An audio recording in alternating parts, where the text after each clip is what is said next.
খইয়ের নাড়ু যে এত সহজ মানে আমি না করলে কিন্তু বুঝতেই পারতাম না যে খইয়ের নাড়ুটা এত সহজে বানানো যায়।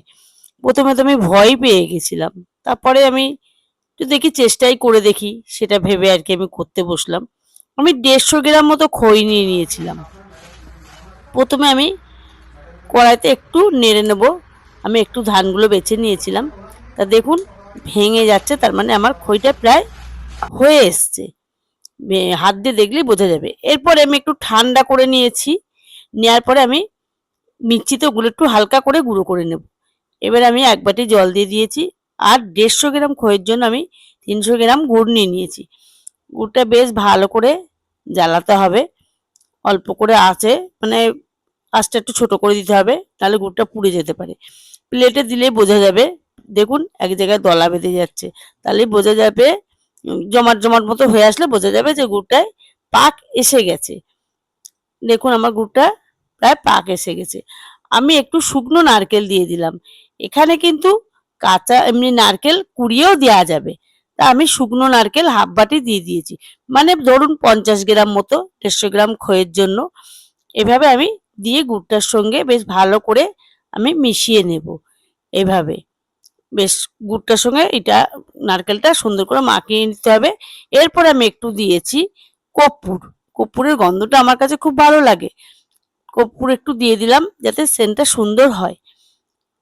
এরপরে আমি ওই যে দেখুন আমি খইটা হালকা করে গুঁড়ো করে নিয়েছি, আধা ভাঙা মতো করে। এইভাবে আমি দেব আর এক হাত দিয়ে নাড়বো। এক হাত দিয়ে দিতে হবে আর এক হাত দিয়ে নাড়তে হবে ভালো করে। এরকম ভাবে পুরো এটাই আমি দিয়ে ভালো করে কিন্তু মাখিয়ে নেব। গুড়টার সাথে খইটা সুন্দর করে ভালো করে মাখিয়ে নিতে হবে। এবার দেখুন আমার মাখানো হয়ে গেছে। এটা কিন্তু গরম, খুব যে গরম অবস্থায় পাকাতে হবে তা না। থালায় ঢেলে একটু হালকা ঠান্ডা, মানে একেবারে কিন্তু ঠান্ডা করা যাবে না। একটু হালকা ঠান্ডা করে নিয়ে এটাকে মানে গোল গোল করতে হবে। তা আমি একটু হাতে ঘি নিয়ে নিয়েছি। ঘিটা মাখিয়ে নিলে হাতে লাগবে না, আর গরমটাও খুব একটা লাগে না ঘিটা মাখিয়ে নিলে হাতে। এইভাবে আমি দেখুন কত সুন্দর করে একটা একটা করে বানাচ্ছি। দেখুন আপনারা কত সুন্দর লাগছে।